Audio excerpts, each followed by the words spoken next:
성경은 3대 절기가 있습니다. 유대인들이, 이스라엘 백성들이 지키는 절기가 6월절이죠. 애굽 땅에서 그들에게 하나님께서 다시 가나안 땅으로 돌아올 수 있는 기회 주신 것을 기념해서 하는 6월절. 그 다음에 오순절이라고 얘기하죠. 마가 다락방에서 성령이 임해서 그 성령 시대에 살아갈 수 있는 은혜 주심을 감사하고, 오늘 맥추 감사주일입니다. 아브라함이 가나안 땅에 가서 첫 농사를 지어서 하나님께 그 당시에는 제사라 그렇게 얘기했습니다. 용어가, 신학 시대 와서 예배로 용어가 바뀌었는데, 그래서 이제 제사를 드렸고, 그들이 광야를 거쳐서 다시 가나안 땅에 왔을 때 처음 농사를 지었는, 그리고 봄에 농사를 지어서 7월 달에 하나님께 감사하니까 보리농사지요. 그래서 그 보리농사를 지어서 하나님께 예배하게 되는, 그래서 그들이 이제 그것을 회상하면서 하나님께 감사하는 것이 맥추 감사주일입니다. 오늘 현 시대에 적용하면 6개월 동안 우리들에게 열매 주심을 감사해서 하나님께 감사 예배를 드리는 게 첫 번째예요. 그게 감사하다는 거죠. 6개월 동안. 여러분, 아침에 눈을 뜰 수 있다는데 하나님께 감사하십시오. 그러고 하루를 시작하십시오. 잤는데 눈 못 뜨는 사람이 너무나 많다는 소식들이 들려오고 있습니다. 여러분, 오늘 우리 찬양 가운데도 추억이라는 용어가 있었잖아요. 추억이라는 용어가 옛날 사람일수록 더 이 추억이라는 용어를 좋아합니다. 추억이라는 용어. 어릴 때 추억이 뭐가 있습니까? 세뱃돈 받던 그 추억이 다 있잖아요. 그날은 기분 좋은 날이에요, 안 좋은 날이에요? 그렇잖아요. 여러분, 고생하면 할수록, 고생의 그 고통의 경험을 하면 할수록 추억이 더 기억이 날까요, 안 날까요? 납니다. 여러분, 1620년도에 미국에 건너갔던 102명 가운데 50여 명의 크리스찬들이 도착해서 그 인디안들하고 처음 농사를 지어서 그들이 그 농사를 지어서 열매를 맺어가지고 하나님께 들고 와서 같이 나누어 먹고 예배하고 나누어 먹으면서 감사절을 지키기 시작했습니다. 여러분, 우리가 믿음으로 사는 것은 하늘의 축복을 받을 수 있습니다. 이거는 꼭 받아야 됩니다. 할렐루야. 그래서 우리가 믿음이 중요한 거예요. 하나님께 예배하는 것이 중요한 거예요. 이거 하늘의 축복이기 때문에. 하나님이 주시는 축복이요.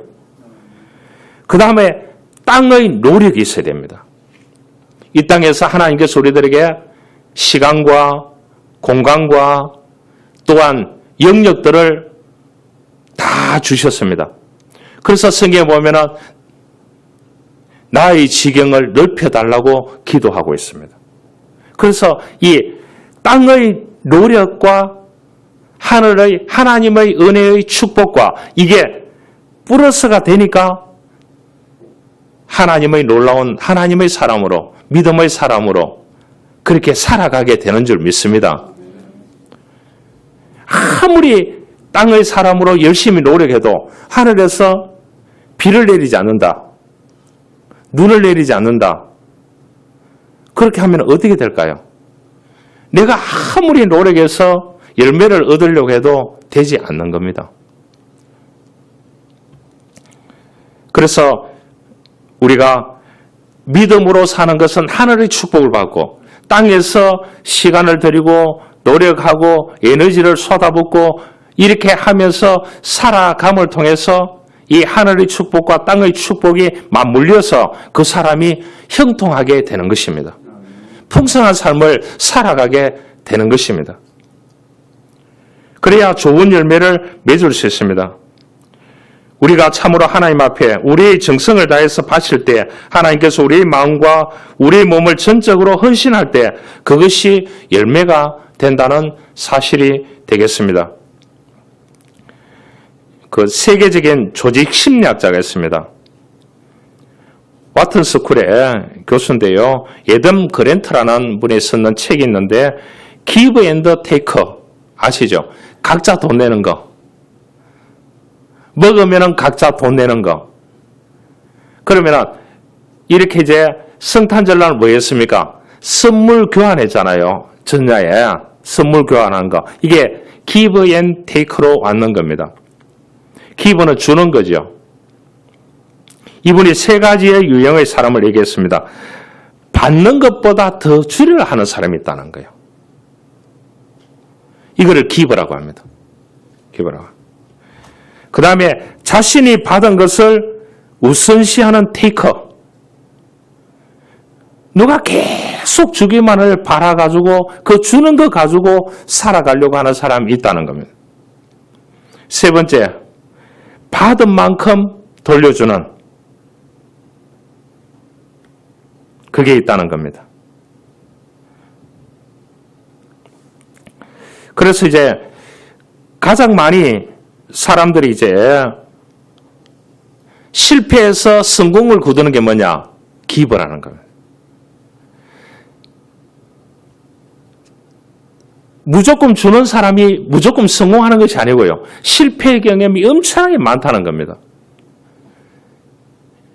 미국의 94살 먹었는 갑부가 지난주에도 또 그 나라와 민족을 위해서 5조를 기부했더라고요. 여러분 5조 하는데도 안 놀라잖아요. 5만 원만 내 호주머니에 있어도 감사하잖아. 안 그래요? 그런데 가장 성공적인 사람은 뭐냐 하면은 주는 자가 복이 있다고 성경은 사도행전 20장 35절에 말합니다. 그런데 주는 사람이 엄청난 실패를 거두지만은 그러나 나중에 성공할 때는 성경 말씀대로 30배, 60배, 100배의 축복을 준다는 것입니다. 여러분 우리가 기도하고 예배하고 믿음으로 살 때 어떻게 주는 자로 살게 해주십시오 하면은 하늘의 축복을 주십니다. 그런 믿음을 가지고 살아가야 되는 것입니다. 엄숙한 부르심이라는 책을 썼는 윌리엄 보우라는 학자가 있습니다. 세계 최대의 성자는 기도를 많이 했다든지 금식을 많이 했다든지 자선을 많이 베풀었다든지 한 사람이 아니라 범사에 하나님께 감사한 사람이다. 이렇게 학자가 얘기를 했습니다. 여러분 우리가 삶 속에서 호흡할 때마다 감사해야 됩니다. 앞으로 이 공기가 나빠져가지고 공기가 없어져가지고 병원에 입원해서 내가 산소호흡기 가운데 공기를 제일 좋은 거 마시려고 하면은 하루에 내야 되는 돈이 900만 원이랍니다. 공기가 900만 원. 이래도 안 놀라시잖아요. 한 전쟁 중에 군인이 이제 고향에 돌아왔는데 왜냐?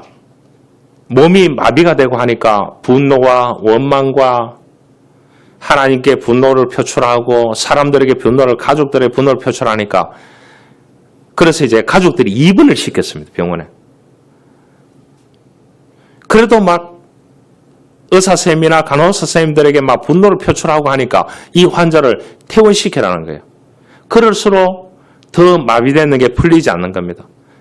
딸이 이제 그 병문안 가면서 그 겨울에 파는 길거리에서 사는 풀빵이 무슨 빵이 있죠?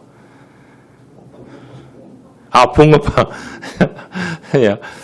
붕어 없는 붕어빵을 사들고 갔습니다. 갔는데 그 붕어빵을 주는 딸의 손을 잡고 하나님 감사합니다. 그렇게 얘기했대요. 그래서 딸이 놀라 자빠졌다. 우리 아버지가 저런 사람이 아닌데. 그런데 그 딸이 주는 빵을 들고 감사하다고 하고 먹고 난 뒤에 그 몸이 풀리더라는 겁니다. 그래서 퇴원했답니다. 그런데 그 병원장이 그런 말 했다고 합니다. 당신이 주는 약을 먹기 전에 하루에 3번씩 하나님 감사합니다. 외치라고 얘기했대요. 그거를 한 6개월 정도 외치고 난 뒤에 이 딸이 주는 빵을 먹고 감사합니다 하고 난 뒤에 그 몸이 그 빵을 먹고 난 뒤에 즉시 풀리더라는 거예요. 이게 놀라운 하나님의 은혜 아닙니까? 하나님의 은혜도 부어주지만은 자기의 노력도 들어가야 되는 것입니다.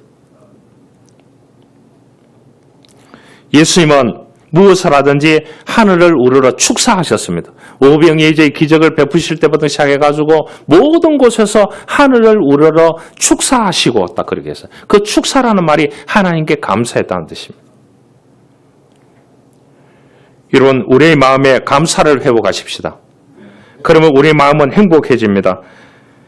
감사는 하나님께 받은 축복을 헤아려 보는 것입니다. 우리가 살아가면서 가장 많이 사용하는 단어가 어떻게 보면은 감사라고 해도 과언이 아닌 것입니다. 그런데 아무나 감사하지 않습니다. 하나님께서 감사하는 마음을 주셔야 됩니다. 결코 쉬운 것이 아닙니다. 감사는 하나님이 주시는 마음인 것입니다. 웬말에 은혜는 물에 새기고 원수는 돌에 새긴다는 그러한 속담이 있습니다. 대부분의 사람들은 남에게 받은 은혜는 쉽게 잊어버리는 경향이 있습니다. 여러분, 그러니까 보이지 않는 하나님으로부터 받는 태산 같은 은혜는 잊어버립니다. 여러분, 먼저 우리가 하나님께 감사하는 삶을 살아야 됩니다. 여러분, 보이지 않는 하나님이 우리를 다 지켜보고 있습니다. 그분은 뭐냐? 죽은 자의 하나님을 믿는 것이 아니고 살아계신 하나님을 믿고 있습니다. 나와 동행하시고 나에게 불꽃 같은 눈동자로 지켜주시고 뒤에서 받쳐주시고 앞에서 이끌어주시고 넘어지려고 할 때마다 일으켜 세워주시는 분인 줄 믿습니다. 그래서 내 영혼이 잘된 같이 내가 범사에 잘된다는 그러한 하나님의 말씀이 있습니다. 그런데 하나님을 향하여 원망할 때도 많이 했습니다. 이스라엘 백성들은 40년 원망과 불평과 그렇게 했습니다. 여러분, 40년 동안 원망, 불평하는 것도 쉽지 않습니다.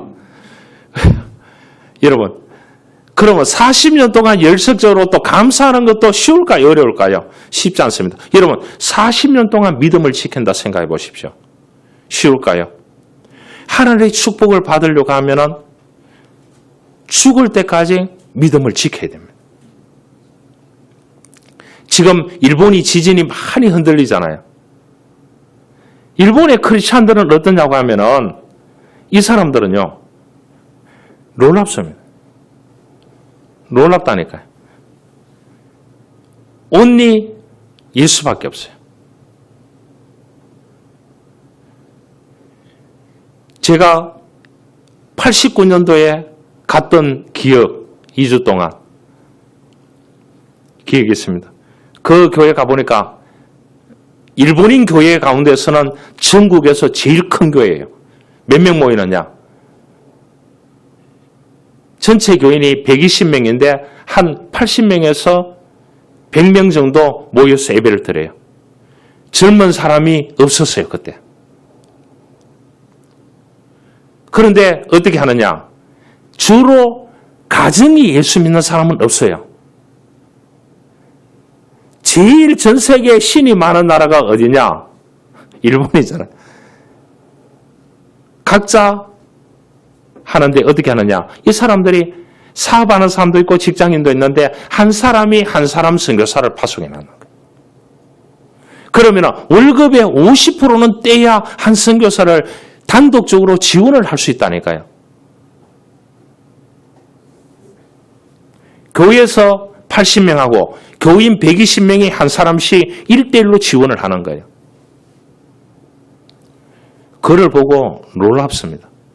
한 남성 보고 제가 예배드리는 옆에 앉았는데 통역하는 사람을 통해서 물어보니까 회사원이래. 회사원이래. 52주가 있다면 한 주일도 빠진 적이 없대요. 무슨 일이 있어도. 이야, 대단하지 않습니까? 여러분, 우리가 태산 같은 은혜를 잃어버려서는 안 되는 것입니다. 그런데 하나님의 은혜에 대해서, 사람의 은혜에 대해서 사람들은 간사한 마음이 있기 때문에 뭐라고요? 다 망각하고 삽니다. 망각하고 삽니다. 예수님께서 나다나엘을 봤을 때에 빌립이 나다나엘을 전도했습니다. 예수님을 한번 만나보자. 그렇게 하게 하니까 나다나엘은 똑똑했는가 봐요. 빌립 보고 친구 보고 무슨 말했냐. 나사렛에서 태어나는 사람 가운데 똑똑한 사람이 한 명도 없다. 워낙 시골 마을이니까요. 그렇게 얘기했습니다. 그래서 친구의 간청이니까 만났습니다. 만났는데 예수님을 딱 직면했을 때 예수님께서 나다나엘에게 하신 말씀이 있습니다. 무화과 나무 아래 있을 때 내가 너를 보았노라. 그때 나다나엘의 이름을 불러주니까 나다나엘이 주님의 제자가 되었습니다. 여러분, 오늘 본문에서 하나님께서 다윗에게 주신 은혜에 대해서 다윗이 고백하는 노래입니다. 하나님의 은혜에 대해서 감사하는 노래가 오늘 이 본문입니다. 모든 죄를 용서해 주신, 모든 죄를 용서해 주신 은총에 대해서 감사하고요. 모든 병을 고쳐주고 지금까지 오신 하나님께 감사하고, 소원을 들어주신 데 대해서 감사하고 만족합니다. 여러분, 하나님을 믿고 구하며 기다리는 자의 소원을 좋은 것으로 만족해 하시는 분에 대해서 감사했습니다. 미국에 이 한센시 병, 나환자 병을 고치는 유명한 병원에 그 브랜드 박사라고 하는 치유하는 유명한 이 박사 의사가 있습니다. 그래서 나환자들이 그 병원에 대대적으로 입원해 있고 저거 합니다. 이분도 24시간 거기서 지내는 분이에요. 신앙이 좋으니까 자기가 열심히 이 사람들 기도하면서 치유해주고, 그래서 전 세계적으로 유명한 사람이 됐겠죠. 그런데 이 사람이 이제 그 영국에 출장을 가게 됐답니다. 가고 좀 기차를 타고 좀 여행도 좀 하고 이렇게 다니는데 호텔에 들어가서 보니까 누우니까 이 한쪽 발이 움직이지 않더래요. 무슨 생각이 들까요? 나환자 치유의 전문가니까. 그렇게 해서 이 침 있잖아요. 침. 핀을 가지고 이 복숭아뼈 발목에 거기를 찔렀대요. 찔렀는데 피도 안 나고 감각이 없더래요. 그래서 아차 이렇게 생각이 들었대요. 아차가 뭐예요? 아, 내가 나병 환자에 감염이 되었구나. 그렇게 해서 긴 핀을 가지고 찌르니까 피는 났대요. 그런데 그날 밤을 한숨도 안 자고 기도하면서 그 밤을 보냈대요. 그래서 아침에 일어나서 억지로 거동을 해가지고 밥을 먹고 다시 이제 호텔에 돌아와서 핀을 가지고 3개 찔렀대요. 3개 찌르니까 피가 펑 쏟아지더래요. 쏟아지면서 이 한쪽 이 발이 풀리더래요. 그러니까 풀리기 전까지 밤새도록 기도하는 동안에 어떤 생각을 했겠습니까? 집으로 돌아갈 수도 없고 병원으로 이제 가서 내가 유명한 의사가, 나병 환자를 고치는 의사가 이제 나병 환자가 되어서 거기서 여생을 보내야 된다는 그 암울한 생각들을 두고서 그날 밤을 기도하면서 오만 생각이 다 들더래요. 그런데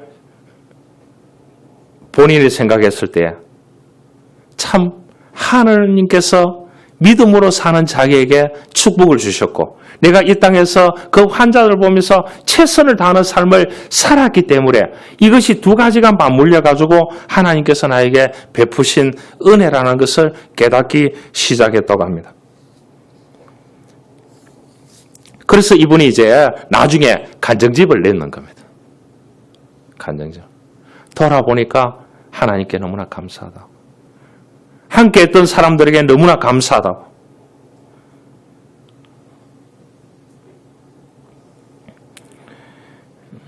여러분들은 어떻습니까? 오늘 이 다윗은 말합니다. 하나님께 감사의 노래를 하고 있습니다. 내 영혼아 여호와를 송축하라. 송축이라는 말은 감사라는 뜻입니다. 영원히 하나님께 감사해야 된다는 겁니다. 여러분, 감사는 영적 생활의 윤활유고 또한 우리가 육체적인 삶의 윤활유가 될 수 있습니다. 여러분, 차에 기름 안 넣고 사는 사람이 아무도 없습니다. 그렇죠? 전기차도 전기를 연결해야 되지 않겠습니까? 그 독일의 히틀러 암살단에 가입했다는 이유만으로 해방 1년 앞두고 총살령을 당했던 유명한 신학자가 있죠. 보네프라고 하는. 미친 자에게는 운전대를 맡길 수 없다. 이 말은 히틀러를 두고 말하는 건데 전 세계에서 써먹고 있어요. 그 사람을 오도하는 겁니다. 히틀러를 욕하는 건 괜찮은데 보네프 목사는 유명한 신학자입니다. 그래서 유니온 신학교에 피신시켰어요. 미국에다가. 이분을. 유명한 학자니까요. 그런데 이 사람이 싱글이었어요. 총각이었다고요. 30대에 다시 고국으로 돌아가서 외치다가 순교 당했는 사람 가운데 한 사람입니다. 이 사람이 그런 말을 했습니다. 기독교인과 비기독교인을 구분할 수 있는 첫 번째가 뭐냐? 감사라는 겁니다. 여러분, 즐거운 마음으로 사느냐? 분노 가운데 사느냐? 정오 가운데 사느냐? 이거를 구별할 수 있는 것은 뭡니까? 기독교인과 비기독교인을 구분할 수 있는 구분의 잣대가 된다고 이야기를 했습니다. 이런 동화 비슷한 게 있습니다. 이 사탄이 전 세계적으로 평균적으로 제일 잘 사는 나라가 노르웨이입니다. 사탄이 못 살고 가난하고 찢어진 데는 안 온대요. 그러니까 이 노르웨이에다가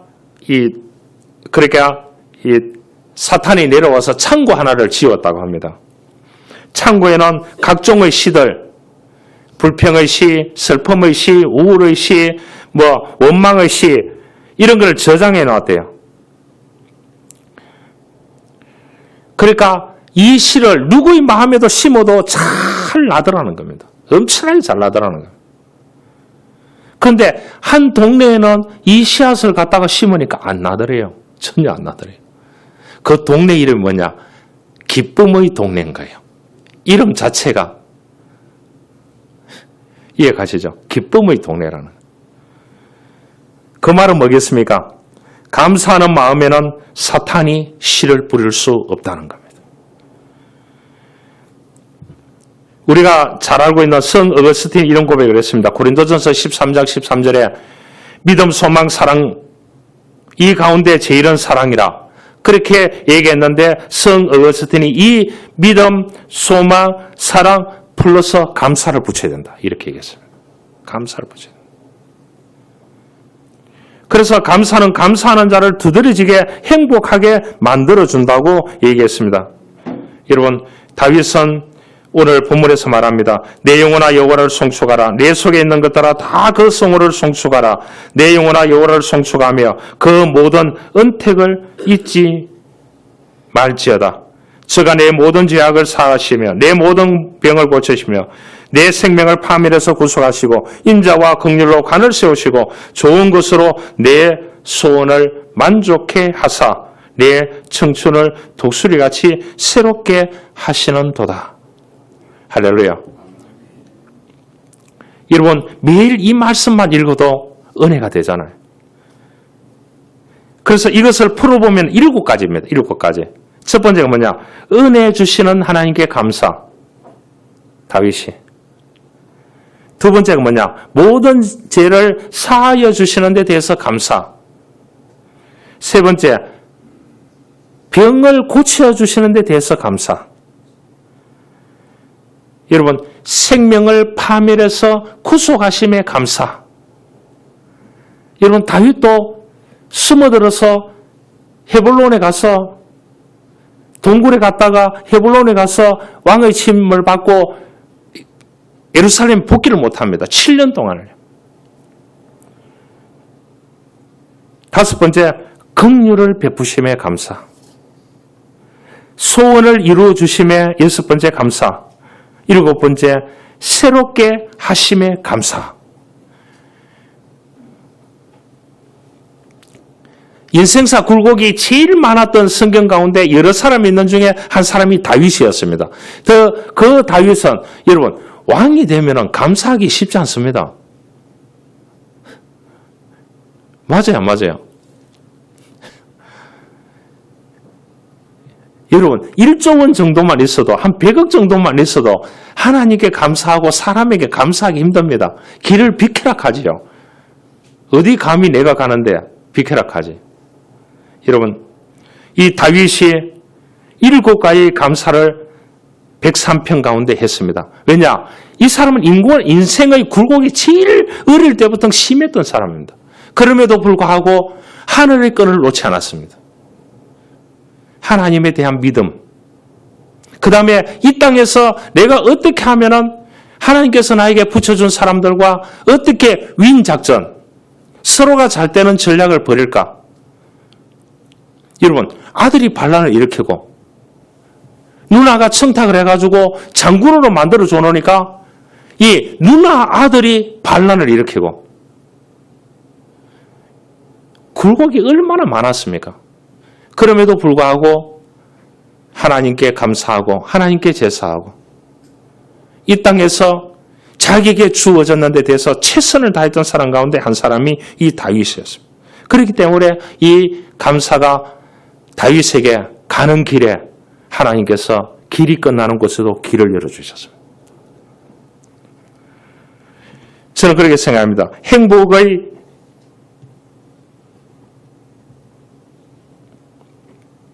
어디 있느냐? 감사에 있다 생각합니다. 여러분, 지금 이스라엘하고 이란하고 한바탕 12일간의 전쟁을 치다가 지금 잠잠해졌잖아요. 이 철천지 원수니까 전쟁을 치르는 거죠. 생각해 보십시오. 2600년 전에 포로로 잡혀갔던 사람이 누가 있느냐? 다니엘서 보면 다니엘이라는 사람이 있어요. 다니엘서를 한번 읽어보라니까 2600년 전이라요. 2600년 전. 17세의 나이에. 거기 가서 얼마나 종살이를 했겠습니까? 한 가정의 배당이 돼가지고요. 그렇게 하다가 이 사람이 중간을 다니엘서 읽어본다는 전자하에서 다 빼고 결론이 뭐예요? 총리가 됐습니다.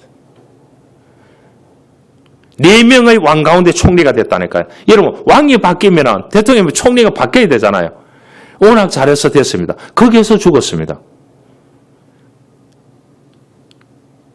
여러분 그게 페르시아에 바사에 메대에 바벨론에 왕들 무덤은 전부 다 어디 있는 줄 압니까? 여기에 산 벽에 거기다가 되어 있습니다. 더운 지방이니까요. 땅에 묻는 게 아니고요. 그런데 2600년 전에 죽었는 다니엘의 무덤은 어딘 줄 압니까? 시내에 불이 들어오는 기념교회와 함께 다니엘의 무덤은 엄청나게 크고 지금도 불이 들어오고 있어요. 이러한 사람들은 어떻게 생각하느냐? 다니엘이 자기 나라의 총리라고 생각하고 이스라엘은 뭡니까? 우리 민족 유대인이라고 생각하는 거예요.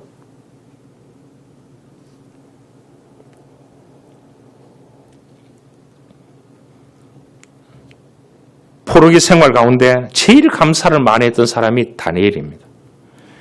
다니엘이 이 조서에 의인을 찍은 것을 알고도 자기 집에 돌아가서는 그 방의 예루살렘을 향하여 열린 창에서 전에 행하던 대로 하루 3번씩 무릎을 꿇고 기도하며 그 하나님께 감사하였더라. 그가 처한 환경은 참으로 어려운 조건이었습니다. 여러분, 잘 되는 거 못 보는 거는 전세적으로 똑같은 것 같아요. 여러분, 너무 잘 되는 거 소문 내지 마시길 바랍니다. 전세적으로 똑같은 게 한 가지. 다니엘이 잘 되니까 어떻게 됩니까? 시기 질투하고, 그런데도 총리가 되어서 자기 민족을 구하고 하는데, 그런데 지금은 어디냐? 역대 총리 명단에는 어디 있느냐? 이스라엘 땅에 있는 게 아니에요. 페르시아, 지금 이레안의 역대 총리 명단에 다니엘이 있다니까요. 2500년, 2600년 전에. 그러니까 그 무덤을 엄청나게 잘 만들어놨는 거. 오늘 쳐보셨어요. 다니엘 무덤, 각 인터넷 쳐보라니까요. 거기에 다니엘 기념교회가 있고 목사가 예배를 드리고 있다니까요.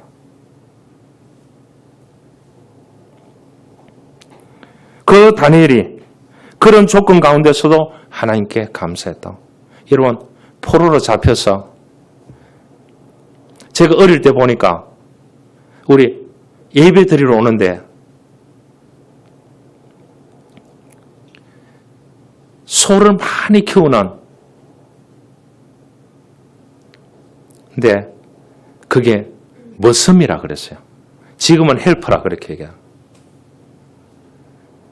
20살 넘는 사람이 있는데 학생회에다가 자기 이름을 좀 넣어달래요.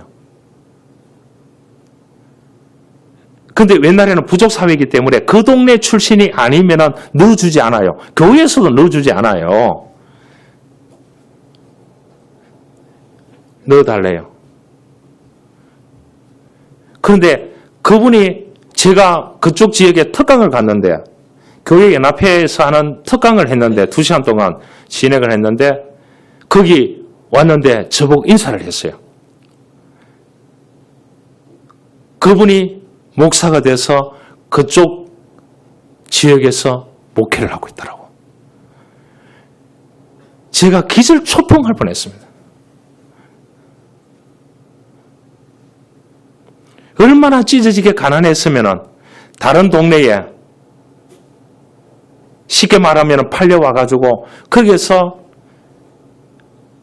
진짜 고생하면서 주일날 그 주인에게 시간을 빼달라 해서 교회에 와서 예배하면서 그 젊은 청년이 눈물을 흘리면서 하나님께 그 목사님을 만나고 난 뒤에 기억이 나더라고요.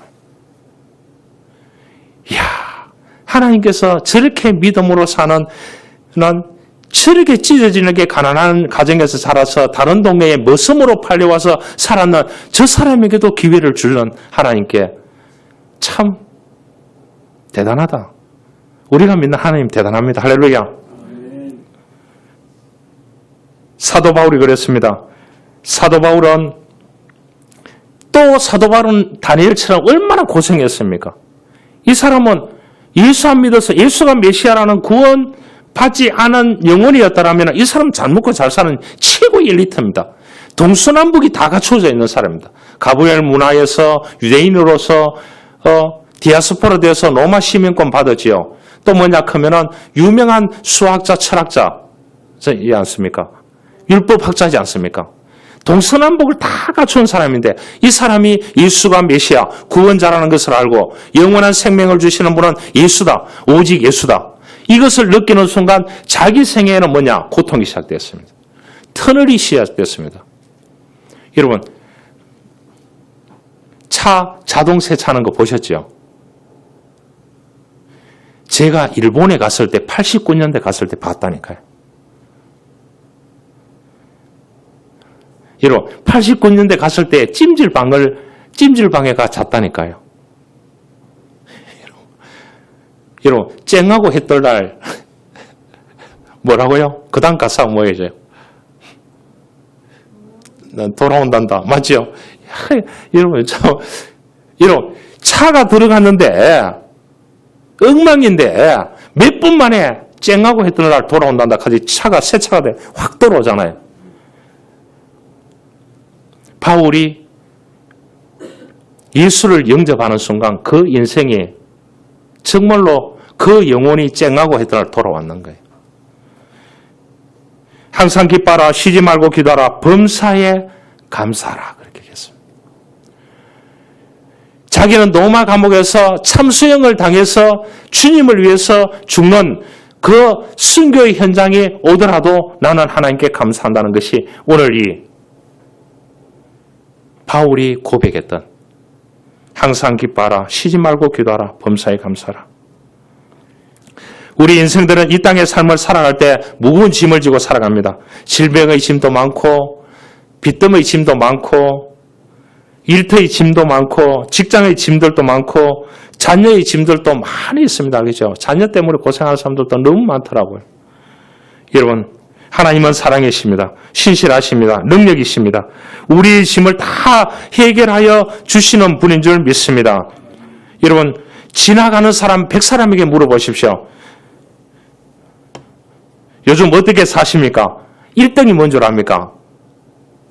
그럭저럭 삽니다. 2등이 뭐겠습니까? 마지못해 삽니다. 3등이 알잖아요. 뭐지요? 죽지 못해 삽니다. 여러분, 사람은 언제 행복할까요? 하나님께 예배하고 하나님의 은혜가 주어지는 축복 가운데 믿음으로 사는 게 최고 감사하고 이 땅에서 내가 하나님께서 일터를 주시고 가정을 주시고 삶의 자리를 주심에 대해서 감사하고 노력하고 최선 다하고 사람들과 좋은 관계 맺고 서로 위인하는 전략을 벌인다고 하면 그것이 하나님께서 우리들에게 주시는 최고의 감사의 축복인 줄 믿습니다. 우리가 무엇을 소유했는 것이 아닌 것입니다. 무엇을 많이 가졌기 때문에 그런 것은 아닙니다.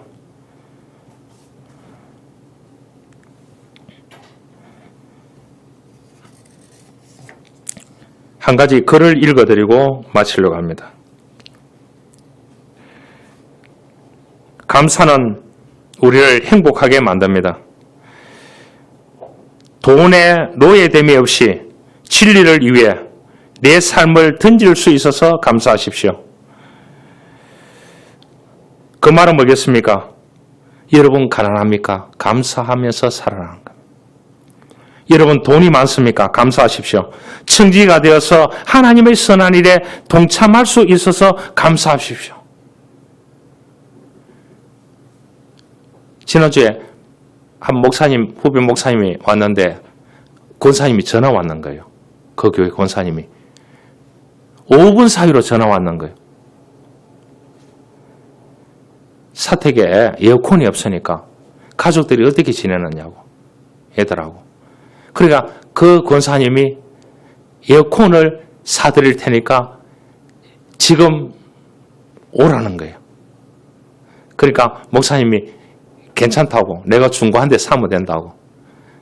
그렇게 하니까 목사님 계좌로 돈을 보냈습니다. 사십시오. 그런데 조금 있다가 또 다른 권사님이 전화 왔어요. 자기가 무슨 마트에 와 있대요. 목사님 오십시오. 제가 목사님 주소를 아니까 그 집에 에어컨 배달을 하도록 했는데 열흘 걸린답니다. 열흘 동안 좀 이 더위에 참으십시오. 내가 계약해놨습니다. 하니까 그 목사님이 졸지에 2대의 에어컨을 받게 됐는 거예요. 그러니까 권사님 아닙니다. 제가 앞에 권사님이 사줬다고 얘기하면은 둘이 또 싸울 것 같아가지고 제가 이렇게 이제 주문해 놨습니다. 하니까 저도 돈으로 해약하고 다시 돈으로 보낼게요. 그렇게. 그래가지고 누구 보고 설치를 해달라고 중고를 하려고 하니까 지금 설치 못하고 있어요. 얼마나 좋습니까? 하나님의 선한 일에 쓰임 받는다는 자체가. 여러분 병들었습니까? 감사하십시오. 지금이야말로 내 심장을 뛰게 하는 분이 하나님이신 줄 알고 감사하시기 바랍니다. 여러분 건강하십니까? 감사하십시오. 나의 두 손 두 발을 하나님의 선한 도구로 내어 들을 수 있기에 감사하십시오. 여러분 성공했습니까? 감사하십시오. 교만에 빠지지 않고 더 겸손히 주를 섬길 수 있어서 감사하십시오. 여러분 실패했습니까? 감사하십시오. 지금이야말로 나의 계획이 무산된 때 그 실패의 현장 속에서 하나님의 뜻이 펼쳐질 수 있을 것임에 감사하십시오. 여러분 늙었습니까? 감사하십시오. 많은 사람을 내 인생의 그늘에서 안식케 할 삶의 경륜이 있음을 감사하십시오. 여러분 젊었습니까? 감사하십시오. 모든 일에 도전할 수 있기 때문입니다. 감사가 승리입니다. 감사의 능력으로 새로운 역사가 창조되는 것입니다. 감사가 세상을 아름답게 하고 개인을 행복하게 합니다. 하나님께 감사하며 사는 저와 여러분들이 될 수 있기를 주님으로 축원합니다. 살아계셔서 역사하시는 하나님 아버지 감사합니다. 우리는 하나님의 축복을 받았기에 그 은혜와 믿음을 통해서 경배하며 예배할 수 있게 감사합니다. 우리는 땅의 축복을 우리들에게 허락하심을 감사합니다. 노력하고 시간과 직업과 또한 여러 관계와 일터를 주심을 감사합니다. 여기에 대해서 우리가 하나님께 감사하고 사람들에게 또한 나에게 붙여준 좋은 사람들에게 감사하며 살아가는 믿음의 사람들이 되어줄 수 있도록 우리 모두를 축복하여 주옵소서. 예수님의 이름으로 기도하옵나이다. 아멘.